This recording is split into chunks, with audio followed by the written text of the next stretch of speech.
Teaser trailer of Superman is finally here and the internet is buzzing. Superman will be the first film of the DC Studios new cinematic universe chapter 1 Gods and Monsters. Teaser के first scene ने ही मुझे surprise कर दिया है. I was expecting Superman to do some Superman thing, but our Superman came crashing into the snow.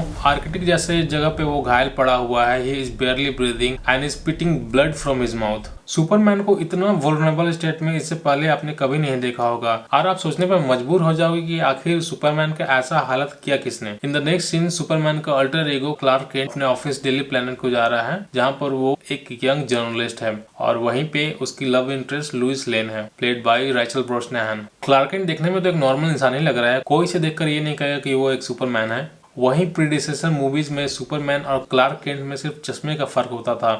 चश्मा लगाया तो वो क्लार्क केंट और चश्मा हटाया तो Superman.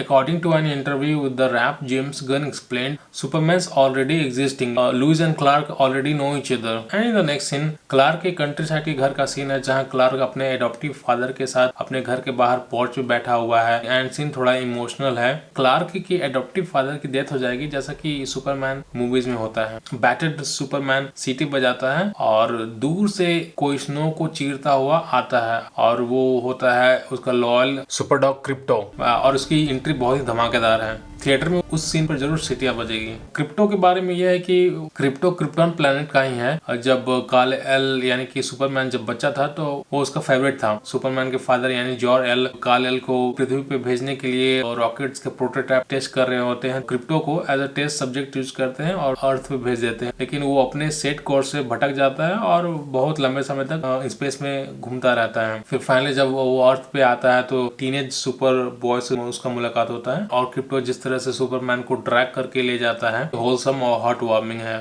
And in the next scene Superman doing super hero thing, जहां पे वो एक बच्ची को किसी जायंट क्रिएचर से बचा रहा होता है. In the next scene we get to see Superman's arch enemy Lex Luthor, played by Nicholas Hoult. इन्होंने इससे पहले एक्समैन फर्स्ट क्लास में बीस्ट का रोल किया था. सुपरमैन एक बिल्डिंग के अंदर जा रहा होता है और उसके पीछे एक हॉस्टल क्राउड खड़ी होती है और पीछे से उस पर कोई बियर कैन फेंक कर मारता है और वो सीन देखने में थोड़ा सा सैड लगता है. आखिर सुपरमैन ने ऐसा क्या किया, क्राउड उस हॉस्टाइल हो गई है, कुछ ब्लंडर हुआ है होगा जिससे कि किसी की डेथ हो गई होगी. फिर आते हैं Guy Gardner, Green Lantern, played by Nathan Fillion. अब जो वियर्ड से हेयर स्टाइल में जो ग्रीन लैंटर्न है, कॉमिक में हेयर स्टाइल उसका वैसा ही होता है, इसलिए मूवी में उसे वैसा ही रखा गया है. मैं सोच रहा था कि ये कौन सा ग्रीन लैंटर्न है. लास्ट मैंने जब देखा था तो ग्रीन लैंटर्न और रैन रेनॉल्ड्स ने प्ले किया था. नहीं, इसके पीछे कहानी ये है कि the Green Lantern of space sector 2814 Abin Sur Ungara planet का रहने वाला है और अर्थ पे जब वो क्रैश करता है और उसकी मौत हो जाती है तो उसका जो रिंग है वो